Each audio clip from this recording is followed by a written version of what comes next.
Welcome everyone to our project called C.A.P.E.R. This is our team consisting of 3 electrical engineers. My name is Sarah, alongside with Kellen and William, and we have 1 computer engineer named Paco. Our project is on C.A.P.E.R, an acronym for Compact Animated Parrot with Enhanced Responsiveness. This is a parrot robot that fuses artificial intelligence with animatronics to create lifelike motions with the head, beak, body, tail, and wing flap, as well as voice response capabilities where C.A.P.E.R will actually talk to the person speaking to it.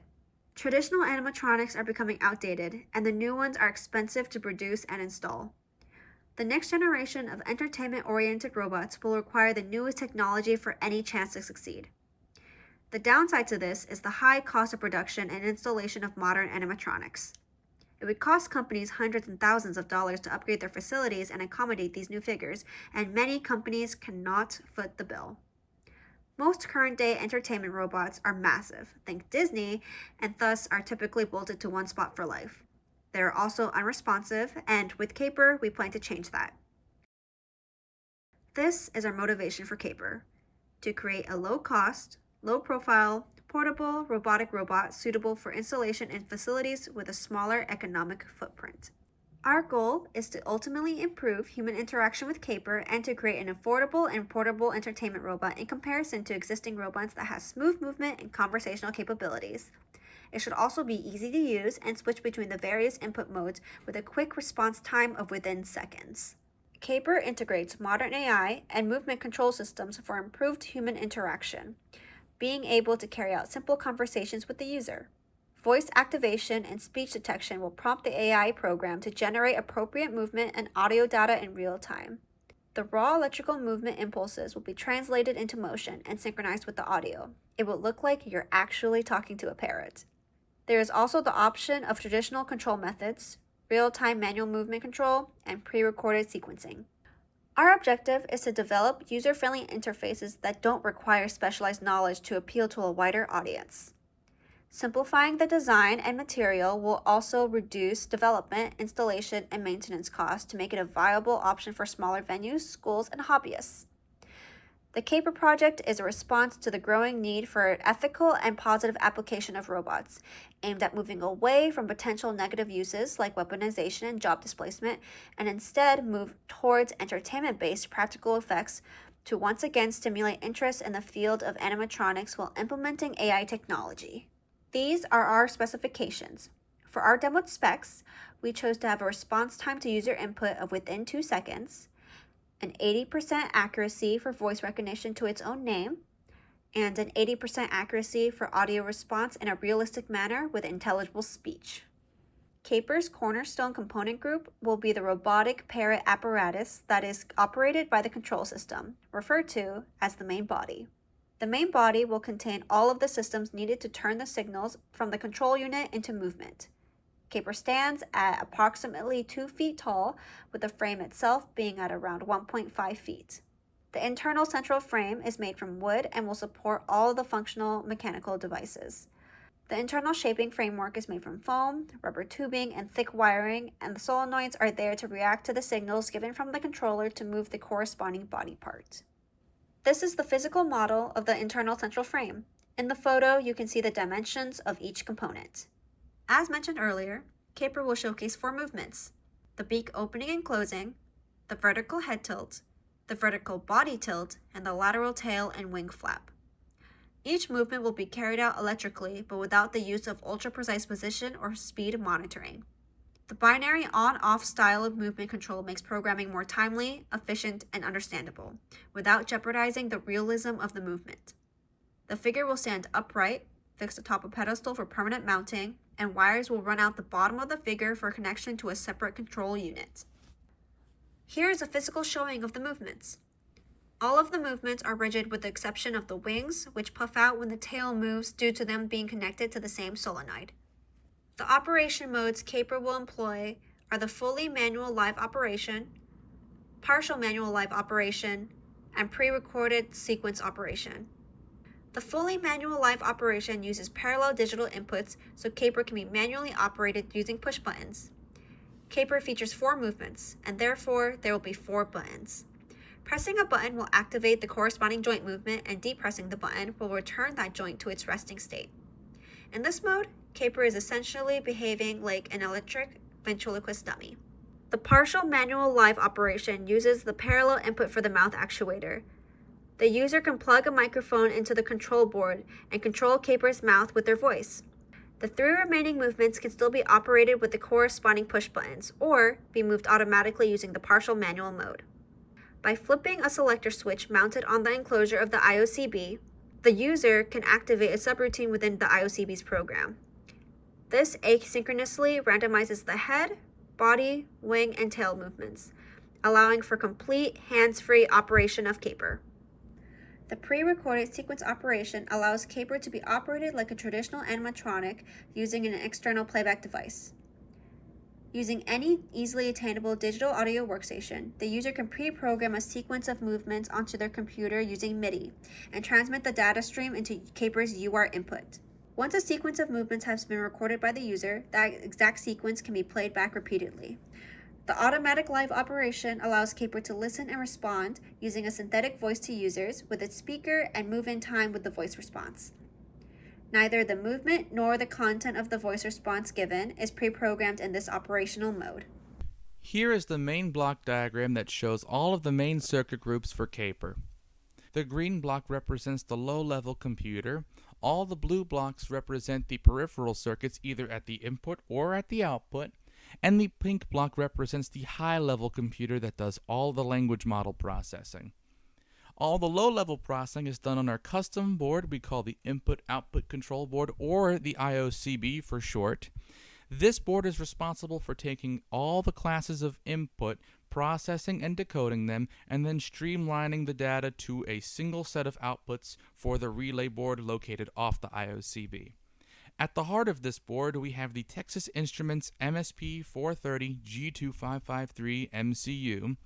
As well as the microprocessor, we have several peripheral circuits that are located directly on the IOCB, including the headers for the push button and the selector switch, the MIDI optocoupler circuit, the headers for the external debugger and programmer, the power supply and voltage regulators on the board, and the voice activation or Vox circuit. Altogether, there are 6 total inputs and 4 total outputs on the IOCB. As seen by the program, you have 4 GPIO-style analog inputs for the push buttons, you have another GPIO-style input for the selector switch, and then you have the UART RXT pin for the MIDI. And of course, the 4 output streams are also configured GPIO pins. The program processes all these inputs at a first-come, first-served basis, and then triggers the corresponding output. When you dive more deeply into the program, you can understand better how this works. The different classes of input are triggered using interrupts. All of the 4 push buttons are located on port 1 and will trigger the port 1 interrupt. All of the data from the MIDI stream will trigger the UART interrupt, and all of the data from the selector switch will then trigger the port 2 interrupt. This makes it easy for the program to decipher which mode the user wants to work in. Here we see the flowcharts for the port 1 and port 2 interrupt functions. The port 1 interrupt function deals strictly with the 4 push buttons when the selector switch is in the off position and nothing is at the MIDI RX buffer. When any of the buttons are pressed, the flag will raise and the program will enter the port 1 function, and that function will scan all 4 of the button inputs to see which ones are pressed. This means the user can press a single button individually or press any combination of the 4 and it will trigger the desired outputs. Although not pictured here, the microphone activation circuit or the Vox circuit shares the exact same GPIO pin as the mouth button, so talking into the microphone will trigger the mouth just like pressing the mouth button. This function will get repeatedly called until all 4 buttons are depressed. In the case of the port 2 interrupt function, this deals strictly with the selector switch. Turning this switch into the on position will leave the mouth completely manual just like the port 1 function, but will automate the head, body, and tail movements. This is done using a counter system, creating the illusion of random movement. This allows the user to then use the Vox circuit and trigger the mouth manually while the rest of the body is automatic, allowing for completely hands-free operation. This function will continue to run until the selector switch is turned off, and then the program will return back to the main. In the case of the UART function, it's slightly different. Whenever a message is received at the MSP's RX buffer, or the UART receive buffer, the UART interrupt flag will raise and the program will enter the handle MIDI function. Using the MIDI standards, this program will then decode whatever message was sent and then activate the corresponding movements. In total, there are 8 possible messages that can be decoded, 4 to activate each of the 4 movements and 4 to deactivate each of the 4 movements.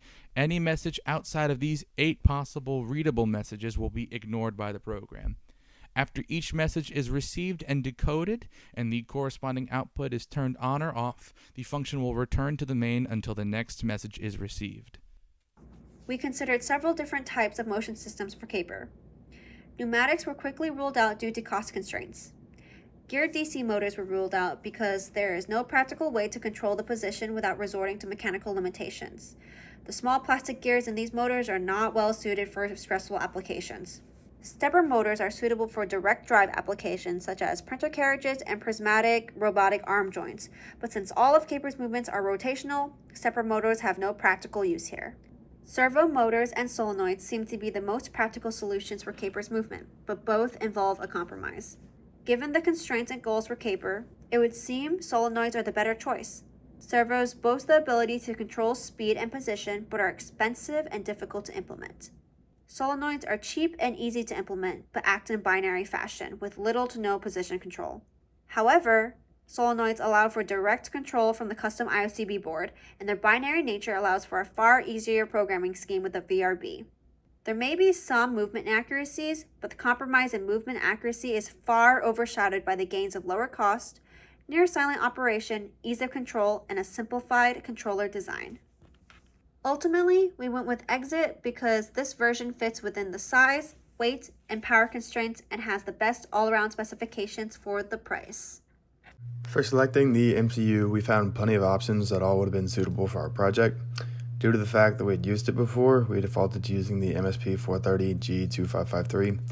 We didn't need all the pins offered by some of the other models, and this model was cheap, easy to use, and through-hole, which is what we wanted. Other models had similar specs, but the MSP430 was the easiest for UART and debugging. When selecting the relay module, we were initially going to go with a switching BJT. However, due to the setup with our plus 5 volt regulator and it being switching, we decided to go for physical relays because their ability to handle more current.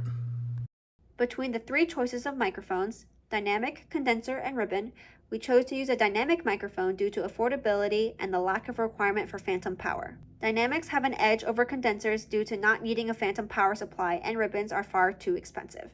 The presence of a phantom power supply, especially a cheaper one, would have a negative impact on the noise floor. For the power supply, the Meanwell LRS was chosen over the HRP simply due to the HRP doubling the cost of the LRS. The HRP costs around $50 to $60, while the LRS costs $20 to $30 depending on the vendor. The table compares the 150 wattages, but ultimately we opted for the 350s due to the high current draw from the solenoids. The LRS 350s are essentially a higher power version of the LRS 150s with the addition of a fan in the system as well.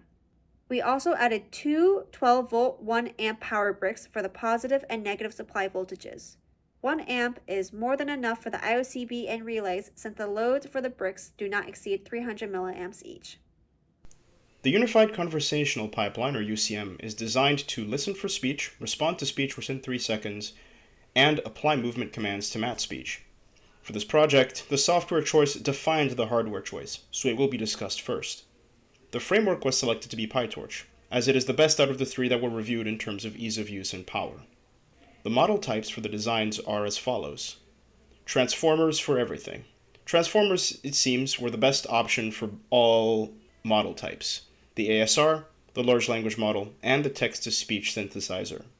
The choice of models are OpenAI's Whisper Small as our ASR, Mistral 7B as our large language model, and Speedy Speech as our text-to-speech synthesis engine.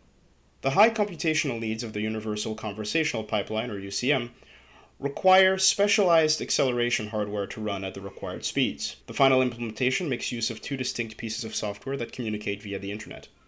The Edge submodule, the part of the system that talks directly to the robot body, runs on the Jetson Nano development kit. This dev kit was chosen for its high speed relative to its price. The server submodule, on the other hand, the part of the system that processes the audio into something audible and relevant, runs on an Ubuntu desktop acting as a server running the necessary code. The communication protocol used are the following. The UART protocol was chosen to connect to the VRB to the IRCB due to its simplicity and flexibility. It can transfer MIDI from board to board for the movement commands and allows us to use a USB mic and USB speakers as our audio I/O. The TCP-based OpenSSL was our choice for edge-to-server communication for its high speed and security. The Edge side application works by creating 3 threads: recorder, sender, and receiver. The recorder thread constantly checks the mic signal for a speech-caused volume change. If that change is found, the system records that into a buffer and checks the next signal. Once the audio stops being loud enough to be speech, the system writes the buffer to a file and adds the time-stamped name to a queue. The server polls the queue size. If any names are in it, it will send it via secure copy to the server's input directory and raises a flag for the receiver to try and get the response from the server using the same timestamp signature. The receiver constantly tries to retrieve the appropriate output file. When it succeeds, the file is played via ASLA. The server-side application works by creating 2 threads, input and synthesis. The input thread constantly polls the state of a shared input directory, adding the name of any new files to a shared queue. The synthesis thread constantly polls the size of the shared queue. If any file names are found within, it transcribes the file using Whisper, predicts an LLM response using Mistral 7b, and synthesizes the output audio through Speedy Speech based on that file's signature, and adds it to a shared output directory for retrieval by the Edge submodule. Let's take a deeper dive at the schematics and circuitry that the IOCB is composed of. Beginning with the power supply, here is a block diagram that shows how the power from the external bricks supplies the voltage to the 3 onboard regulators and then downstream to each of the peripheral circuits. In the case of the -5 and +3.3 regulators, all of the loads that these regulators supply voltage to are ultra-low current, meaning 10 milliamps or less at all times.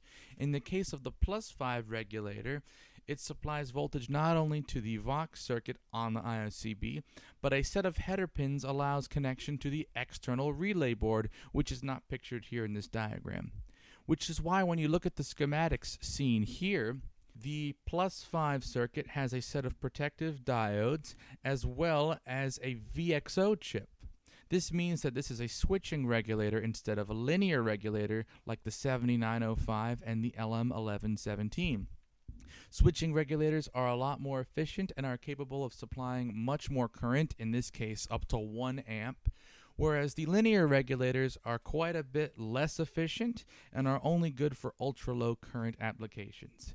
As you saw from the previous slide, each of the 3 regulator circuits have a pair of capacitors. One is shunted at the input and one is shunted at the output. The values of these capacitors are the recommended values as seen in each of the chip's corresponding datasheets.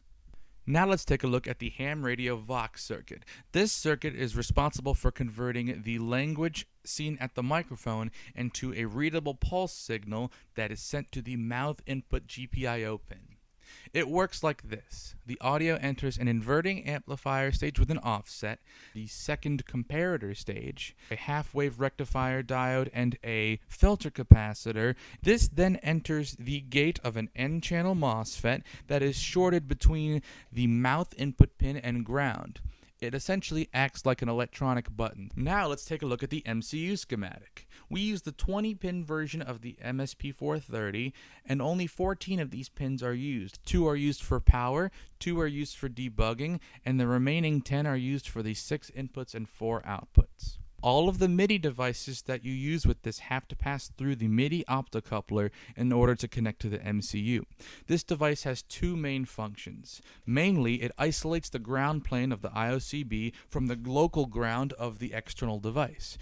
The second main function of this circuit is to step down the standard plus 5 volt square wave to a more usable 3.3 volt square wave that the MSP is capable of handling.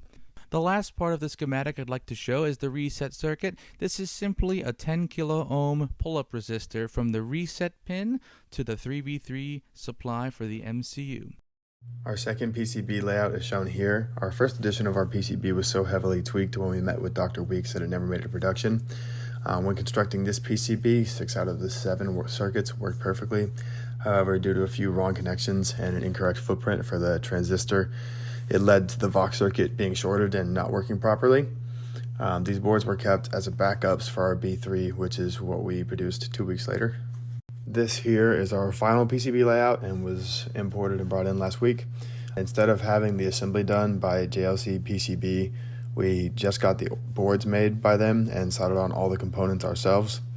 Other notable changes for this board are that we used a 3v3 plane. If you look on the right there, you can see the change in the 2 different greens is the 3v3 plane on the right, and the left half being the ground plane.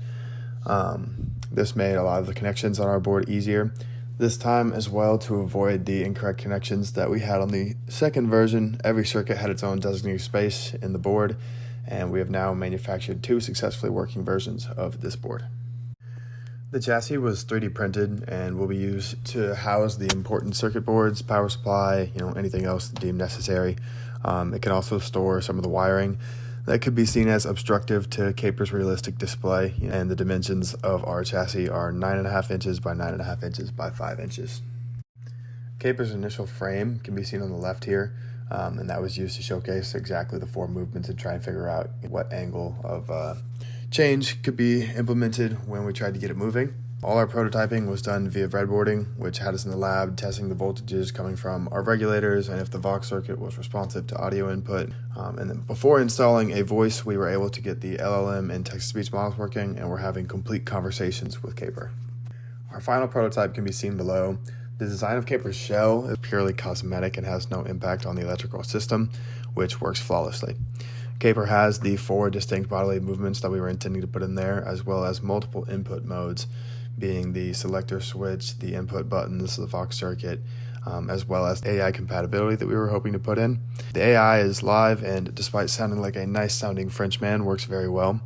C.A.P.E.R performs all of the functions as specified by our 120-page document and in our engineering specifications. Given that our team had 3 EEs and 1 CPE, there was a lot more collaboration than a typical senior design project. Most of the AI was handled by Paco, our computer engineer, but the rest was split pretty evenly among the other 3 EEs, but our work documentation is below. The following is our budget for this project, and as you can see on the second slide, we came in significantly under what we were aiming to go for. As far as what we would do differently when doing this project again, the main thing, and by far the biggest thing, is that we would assemble all of the PCB in-house this time.